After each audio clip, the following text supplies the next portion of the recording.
Hello again, everybody. Welcome back to another edition of Sportsbook Confidential. My name is John Sullivan, and I'm coming to you live from the FingerLakes1.com studios in Seneca Falls, New York.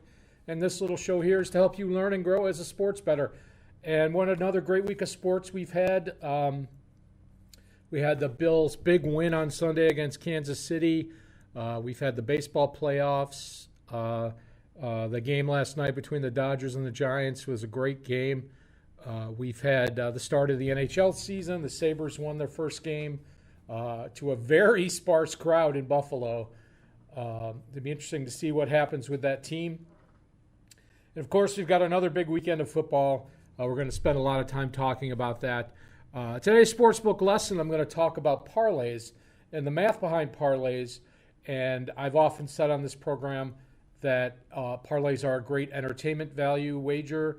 You know, you can bet on a 10-team parlay for $1 and sweat 10 different games, see how many you got right. Your chances of winning are very small, but for $1, hey, it's a great value.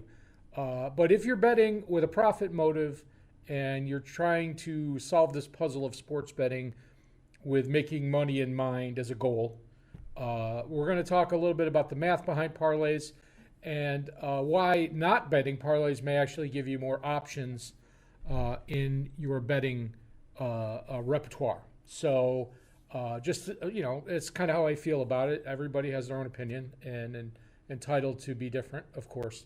So before we do that, let's do what we always do and get into updating my bankroll. And we had a starting bankroll of $218. We had 6 wagers last week, and we did pretty good, except on the totals. The NFL totals, but I did beat the closing line. So, it's one of those things where the process was kind of correct, but the outcome wasn't. I'm not making excuses. Obviously, I've had big swings both ways. Anyway, we'll start with Iowa minus 1.5 against Penn State. That was a win. It was a very tough game for Iowa. Penn State starting quarterback was knocked out. It was a 3-point game, but a win for Iowa. +1 on the count because we beat the closing line of minus 2.5. Then we had West Virginia Baylor over 44, and that was a win. That was probably the easiest sweat of the weekend. I think they scored like 42 points in the first half. +6 to the bankroll and +1 for the over the closing line, I believe, was 46 there. And then we had Miami-Tampa Bay under 48.5, and Tampa Bay scored 42 all by themselves. So, or maybe 45, I can't remember, but it was awful. Was not a very good game to watch. Minus $7 to the bankroll. +1, we did beat the closing line of 48, so we had under 48.5. And then we had the Raiders and the Bears over 44.5, and this game was another clunker in the opposite direction. It was 20-9 was the final. I certainly expected more out of the Raiders. Of course, they're in turmoil right now with the coach resigning. Minus $7 to the bankroll, +1 because the total was closed at 46. And then we had the Bills money line on Sunday night. And that was a win. They were dominant. And 38-20, I think the final was. +$9 to the bankroll. 0 to the count as the closing line was +125. And then on Friday night, we had the Winnipeg Blue Bombers minus 10, which was a win. I actually got this at minus 9.5, but it did close at 10, so the count will be 0. +$7 to the bankroll. They won 30-3. Winnipeg is having an historic season in the CFL. They're actually playing the same team again tonight, and they're favored by 12. But when they play teams back-to-back like that, I really stay away from betting the spread 2 weeks in a row. They're about minus 600 on the money line, but at minus 12, I don't really like that game tonight. But Winnipeg they're 8-1 on the season. They've been a solid play all season long. So if you do the math, that's a profit of $15. New bankroll $233. Bet size $8 going forward as we divide by 30. because we try to be selective. 6 bets is not being selective in my opinion, but I felt like there were a lot of good plays. So the new count went from +4 to +8. So we doubled it in 1 week. So in 5 weeks of plays, we were at +8. So that means more often than not, by 8 games, we have beat the closing line. So that's impressive. That means that we're finding value in our wagers. And whether we win or lose, that number doesn't represent whether we win or lose the bet. It just represents whether we beat the closing line more often than not. All right, so let's get into the sportsbook lesson, and let's talk parlays again. And I have several times I've talked about parlays on the program, and usually like in betting educational segments, types of wagers, things like that. And for those of you who do not know what a parlay is, it's a wager on multiple outcomes with increased payouts. And I've increased in parentheses because it's deceiving. When you break down the numbers, it might not be increased payouts. Only increase only means higher payout than wagering on the outcome separately. So we'll have an example here. Bet number 1. We're going to use bet number 1 and bet number 2 in all our examples. I didn't pick a team, but bet number 1, -110 odds. Risk 110 to win $100. Bet number 2, -110 odds. Risk $110 to win $100. So you can see if you bet those separately, you're betting $220 to win $200 profit. So if you parlay 1 and 2 plus 260 odds, you're risking $110, so you're not risking as much to win $286. So yes, you're betting less and you're collecting more. But is that of value? That's the kind of question I'm asking. And as you can see, I've written here, the caveat is that you must win both legs to get the payout. And in some cases, even ties lose. So a lot of sports books, if you tie on one of the wagers, a push on one of the wagers, it'll treat it like it'll knock the two-leg parlay down to a single game wager and pay you whether you won or lost on that one leg. But in certain cases like teasers, if you get one leg as a push, one part of that 2-leg parlay is a push, you lose. You get nothing no matter what the other side does. So you need to know the rules of the parlay if you're betting it wherever, our local sports book or wherever you bet, or if you bet online. Know the rules. Know the house rules. So let's talk a little bit about parlay math. And so sometimes the sports book will often charge you less than fair value on a parlay wager. So I'm going to break this down into 2 separate wagers and then into compare it to a parlay wager. So bet number 1, again, same bet, -110, risk $110 to collect $100. If that bet wins, you go to the counter, you place your bet, you give them $110. The bet wins, you bring your ticket to the counter, they will pay you back $210, your original $110 plus the $100 profit. So if you took that and rolled it over to bet number 2, -110, I'm going to take all of this $210 and I'm putting it on bet number 2. And you're risking $210 to win $191. So if bet 2 wins, you go back to the counter and you collect $401. So you took, in this instance, you took $110 out of your pocket, you placed your first wager, you rolled it all over into the second wager, and they both won, and at the end of the day, you collected back $401.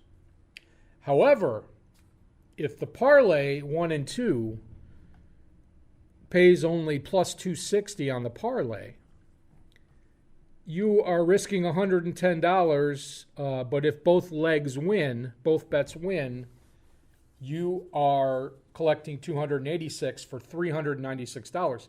Notice that's $5 less than the 401 you collected if you did it separately.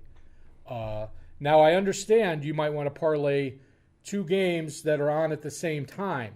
So you would have to lay out both bets at the same time, which a lot of people don't have the money to do, or the bankroll or whatever. They just don't have they just don't want to take that money out and lay it out like that. And so what the Sportsbook is doing is it's charging you extra vig, extra juice, extra hold to be able to parlay that. So you can parlay both games that are on at the same time and only lay a little bit of money out. And I understand that. I said it's a great value. If you want to, if there are 4 games on at the same time at 1 o'clock on a Sunday afternoon, and you want to watch them on the Red Zone channel or whatever, and you want to watch all 4 games at once, and you want to parlay all 4 games, whether you're spending $1 or $100, that's your choice. That's fine. That's great entertainment value. But if you're trying to work this activity for a profit motive, you need to consider, as I often say, where the value is. And we're going to talk about this a little more, and we're going to talk about it in the aspect of single outcomes, because I'm a proponent of wagering single outcomes as much as possible. I feel that you only use parlays if you've reached your betting limit on single events, or there is some promotion that gives you extreme value on parlays. I feel, again, they're great entertainment value, and there's nothing wrong with dropping $5 on a 3 or 4 or 10 game parlay just to sweat the action and look at your ticket while you're watching the games, and that's just for pure entertainment, and I understand that. However, wagering on single events will give you more flexibility with your bets than a parlay, and this is the other reason. Reason number one why I don't like parlays is they're not always paying you fair value on your wagers. Sometimes they are, sometimes they're not. But reason number 2 is this gives you more options, and especially when we get mobile wagering here in New York, which is supposed to be coming up in a few months, you will have lots of options on your wagers that you don't have by going to the sportsbook, because a lot of us can't go to the sportsbook every day or twice a day, or people can only go once a week. So we've got to make our wagers, on a Thursday for Sunday's games. And I understand that. But this gives you more flexibility. I'm going to go back to the same example. If I wager bet number 1 at $110 and it wins, I can, number 1, I can stop there. Remember, I'm betting this separately. I can stop there and collect the $210 and just stop for the day. I can take $110 of that collection, put it back in my pocket, so I'm guaranteed at worst to break even, and then take that $100 and place it on another bet. And I'm getting what I call a free roll bet, because that's pure profit that I'm using to make that bet. So if that second bet loses, at the end of the day, I'm still at zero. I didn't lose any money. Or I can parlay the collect amount of $210 into bet number 2 and go for the big payday. Just roll everything over into bet number 2. So I have all those options. However, if I parlay bet 1 and bet 2, if bet 1 wins, all I can do, I can't collect anything after bet 1. I have to wait until bet 2 either wins or loses before I have a chance to collect anything. Or I could hedge bet number 2 to guarantee a reduced payout. But it's usually not worth your time or money to do that. Most of the time, you're just better off betting things separately. So I do feel like there are times when it is definitely, there's definitely value in parlays. I don't think they're there often enough for me to bet them very often. I'm not a big fan. However, all I'm asking is that if you bet parlays and you're trying to bet with a profit motive, please make sure you're getting fair value on the odds that the sportsbook is paying out. I'm good with numbers, but I'm not a math genius. I remember I butchered the three-way market lesson, but just try to find a hold calculator or a VIG calculator to see what you're getting on your parlay payouts and make sure that you're getting fair value. So that's the lesson for today. Again, I hope you found that useful. Let's move on to the football, and I'm going to start with NCAA football. Picked a few select games, as always. Try to cover the local team. Clemson at Syracuse tonight. Syracuse plus 13.5, 45 is the total. Clemson has been a super strong defensive team, and their games have been very low scoring. I think when they played Virginia, it was like 10-3 or 17-3. I feel like some teams have kind of figured them out a little bit. Syracuse has always played Clemson tough. Of course, we can't wager on this game in New York State. I don't really like either side here, and I don't know what to expect, but I would probably lean under here, but I'm not touching that game, even if I could bet it. San Diego State at San Jose State. It's up to plus 10 now, 41. San Diego State is a team that, in my opinion, has a very high probability of going undefeated. However, they have zero chance of making the football playoffs. Number one, because Cincinnati is already at ranked number 3, and they're a non-Power 5 team. So there's no way they're going to let another non-Power 5 team in the playoffs. That being said, this San Jose State team really struggled against Western Michigan a couple weeks ago. I bet on Western Michigan and won. This game is in San Jose. I do like San Diego State to win. They're about minus 350 on the money line. I don't really like the minus 10, but I do think San Diego State wins this game. If you're looking for a heavy money line to play, I like that game. Michigan State at Indiana. Michigan State just seems to get better and better every week. Of course, they've got to play Ohio State. They've got to play Michigan.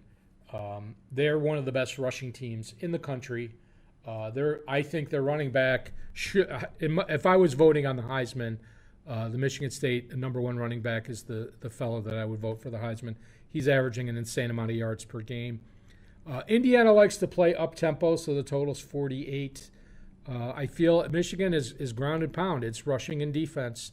I feel like that lean is under, but I do like the minus 4.5 here. Might not make my final plays, but I do like Michigan State.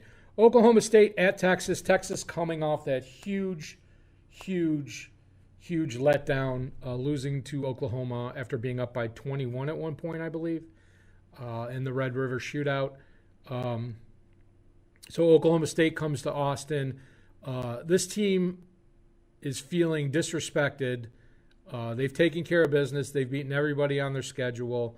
They had a close game against Baylor, but they've done great work. And I feel like this is just a huge letdown spot for Texas, who is all of a sudden minus 4 because they're young. They have settled on a quarterback. But I think Oklahoma State plus 4 is huge value here. I feel like Oklahoma State versus Oklahoma is going to be kind of like a play-in game for the playoffs. I'm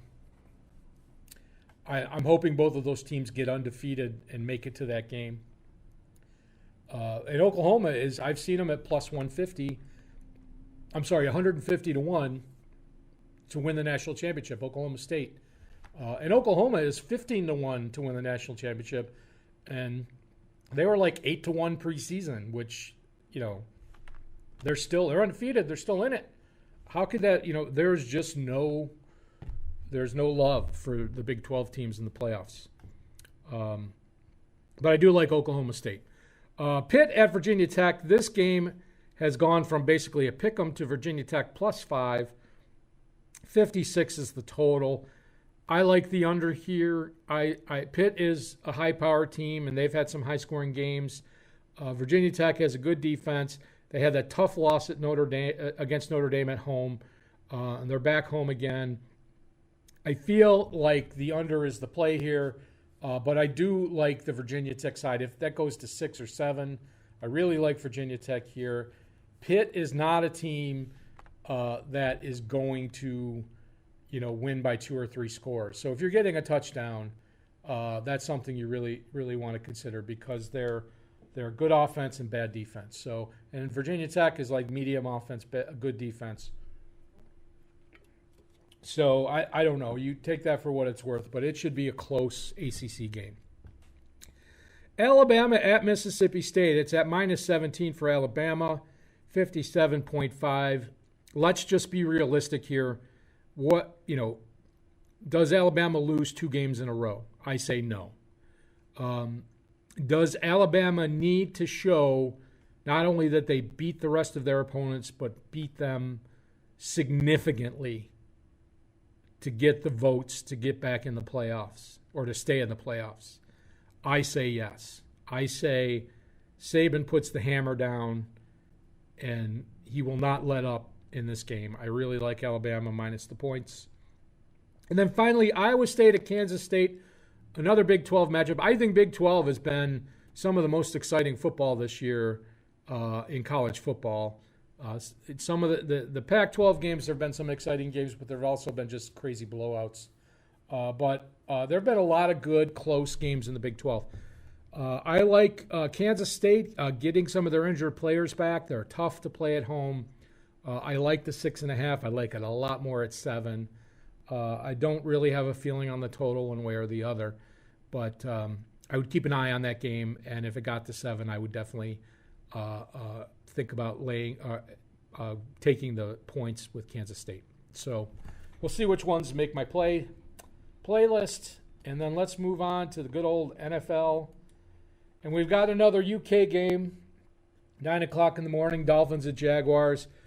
Jags getting 3.47. I have the Dolphins as 4.88 favorites, 44.53.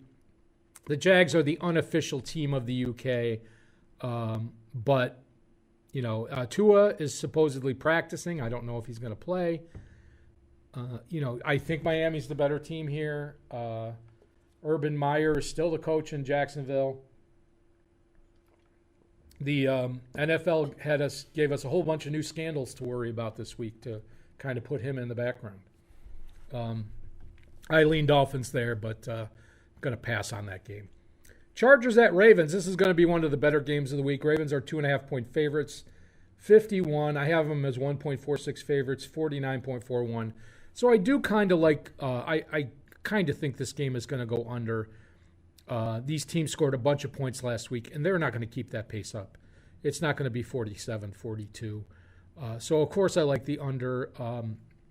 And I feel like the Chargers have been playing way above expectation. Their new coach is definitely a master of game theory and in-game decision-making. He's been very good with that, and I'm very impressed. But Harbaugh is one of the elite coaches in the NFL. So I expect a close game, and I expect it to be I expect kicking to be a factor, I'll put it that way. Vikings at Panthers, plus 2.5, 45.5. So the Panthers are getting 2.5, and I have them as 1.76 favorites, 46.37. So model likes the over. The model really likes the Panthers here, and I like the Panthers too. Everybody's already trying to bury Sam Darnold, and there's an outside chance that McCaffrey might play. That obviously would bode well for the Panthers. Even if he doesn't, I feel like, last week, Dalvin Cook has been questionable every week. Will he play this week? I feel like this is going to be a very close game. But the team that's performed better, the Vikings obviously had a very good road game against Arizona, but I think Carolina at home is the play here. Packers at Bears, plus 5.5, 44, plus 5.9, 43.71. So there's not much value in that game. The numbers are right where they're supposed to be. I feel like the Bears are going to have a couple of games where they're going to perform way above expectations. This is not likely one of those games, but I wouldn't be surprised if maybe next time they play and it's in, maybe when they play in Green Bay. It's in Chicago this time, but, they might just they're going to have that one breakout game at some point where everything clicks. They're going in the right direction, the Bears. And the Packers, if they're healthy, the O-line's healthy, the wide receivers are healthy, Aaron Rodgers is healthy, they're going to be tough to beat. Bengals at Lions, plus 3.5, 46.5, plus 2.75, 48.39. So the model likes the over, and the model likes the Lions plus the points. And obviously, there's probably a lot of money on the Bengals. The Lions are going to win a game at some point. They've played too many close games not to believe that they're going to break through. This is not an 0-16 team. And the Bengals, I actually placed a bet on them to win the division. They need this game. If my bet for them to win the division is going to come through, because the other teams in the division have to battle through each other, and a 10-7 team could easily win this division. But I would not be surprised if this was a close game. I don't know how many more tough losses the Lions can take. It's been a very tough year for them, but they're a team that has improved overall. Maybe they've lost something at quarterback, but they've definitely improved overall as a team. Texans at Colts, minus 10, 43.5. I have it at minus 9.44, 48.04. So my model loves the over here. I love the over too. Texans would prefer to run the ball, but Davis Mills has had some good games. Colts defense is average. They seem to give up a fair amount of points, so I could see points being scored here. T.Y. Hilton is back for the Colts, so another receiver option is back for Indianapolis. They obviously have all the running back options. And Jonathan Taylor had a 76-yard pass in that last game. I like the over here a lot, and I don't know about the 10, but it's a division game. 10 points is a lot in a division game. Rams at the Giants, plus 10, 48.5, plus 8.23, 47.14. Of course, Daniel Jones is out. Saquon Barkley is probably out. This is the Rams' games to lose. They could cover here. It depends on how conservative they play. If they play wide open, I saw an interesting stat this week that Matthew Stafford, his sack percentage is it's the best in the NFL. Only 2.3% of all his snaps he was sacked. And when he was with the Lions, his average was 7 or 8%. So it's 1/4 of what it usually is. So if they decide to throw the ball around to get up by 3 or 4 scores, I think they cover here. If they decide to grind it out, and that would be playing into New York's strength, because basically their run defense is their strongest point. So I don't think that happens. I don't know. I don't love that. I don't love that line. We don't always like laying double digits in the NFL. And then we've also got the Kansas City Chiefs at Washington, coming off a loss. The Chiefs are 2-3. There's that horrible FedEx Field I keep talking about. I would be very careful with Mr. Mahomes. Plus 6.5, 54.5, plus 4.49, 54.86. So the model likes Washington's defense, and they haven't been that great this year, I have to admit. And I like this at 7, 6.5. I don't really like it so much. It seems like every Chiefs game is lined at 54, 54.5. I would just kind of stay away from that. But in my opinion, the model says it's going to go over. It's right on, but it's going to go over. I don't know. I would think it would be more likely to go under than over. And that may be because of how many points Washington scores, not necessarily how many Kansas City scores. Cardinals at the Browns, minus 349. I have them at minus 1.27, 52.13. So the model would tell me to take Arizona plus the points. I just heard that Zach Ertz got traded to the Cardinals this morning. I haven't confirmed it, but if that's true, that's probably going to affect the line. The model says this game is going under. If the Browns try to run the ball and shorten the game, this game is going to go under. But I don't think I would want to bet that. I would either take probably the Cardinals plus 3 or nothing at all. Raiders at the Broncos, minus 443.5. I have it at minus 1.71, 44.18. So once again, Raiders in turmoil. The coach resigned. They have interim coach. They are a little bit healthier. Jacobs has had time to rest that turf toe. Broncos coming off a bad loss. It's a tough place to play in Denver, but this is a division game.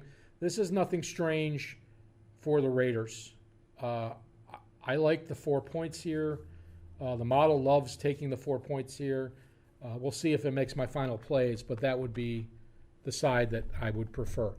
Cowboys at the Pats, plus 3.5, 50.5.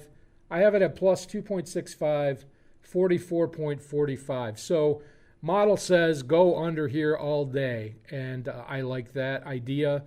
Obviously, the Pats defense is very good. The Dallas Cowboys have just scored a ton of points this year. They've seemed unstoppable on offense, but they've also been healthy. They really haven't had any injuries on offense.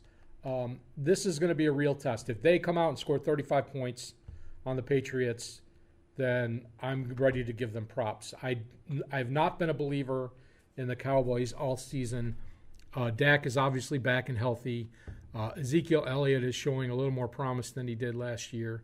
The receivers, of course, are very good. The tight ends are good. But this game I expect to be close.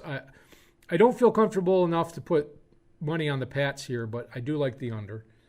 And then we have the Seahawks at the Steelers on Sunday night, minus 5.5, 42.5. I have this game as a coin flip. The model does, 0.41, 43.03. So the total's right there. It depends on how you feel about Geno Smith. He obviously was not prepared to go in the game last Thursday, but they're having 10 days to prepare for this game. So I feel like that is a boon for the Seahawks. And I feel like the Steelers probably win this game, but I feel like it's going to be a close game. I don't feel comfortable betting either side. I'm certainly not laying the points here. And I'm certainly not betting the total. So that game's pretty much a pass for me. Bills and Titans on Monday night, plus 5.5, 53, plus 5.8, 52, 52. So it's right on where the market has it. I feel like the Bills are going to have a letdown game at some point. I don't know if it's this week. The Titans are lucky enough to be in a really bad division. So they're in first place with the other teams really struggling. So they're coasting to their division title probably. The Bills have been, obviously, they're first in scoring offense, they're first in scoring defense, they're first in turnover margin, they're playing amazing football, but NFL stands for not for long. It could be a very tough game. They got thumped last year by the Titans, and they were favorites going in. So I'm going to watch this game. I'm probably not going to wager on it at all unless the line moves significantly from here. But I do expect at some point, probably a division game against the Jets or the Patriots, where the Bills will just put up another clunker like they did with the Pittsburgh Steelers this year. So that's it for the NFL. Let's get to my picks. Let's see what we got this week. All right, we're going to take Oklahoma State plus 4 at Texas. I feel like this team is definitely getting disrespected in the polls and in the national conversation. Texas is not an easy opponent by any means, but I feel like they're just deflated after their loss to Oklahoma. And, of course, another team coming off a loss, Alabama. I think Nick Saban probably made it a very unpleasant week for his team in preparing for this game. So I would not be surprised to see him roll up the score here. So I'm going to take Alabama minus 17. And then we're going to take the Carolina Panthers on Sunday, plus 2.5, minus 110, against the Vikings, who have been either really struggling offensively, but in the games that they did score a lot of points, they seem to give up a lot of points. So that's not a winning combination. I'm going to take the Houston Indy over 43.5, minus 110. The model says they're going to score about 48 points. I feel like, a 24-20 game is very doable here. a 34-20 game is very doable here. And then Dallas and New England under 50.5 minus 110. Bad weather would help even more. But I feel like Bill Belichick will have some defensive scheme for Dallas. I will be very interested to see how many points Dallas scores. I'm betting this, predicting that they score less than 30, obviously. If they score 21, there's no way that New England's scoring 30. So I feel like the under is a good play here. So those are my picks. Thanks for tuning in. I hope you found our sportsbook lesson helpful, and hope you enjoy this great weekend of fall sports. And we'll be back soon with another episode. So let's get the outro music for you, and let's go get some winners, folks. Take care, everybody.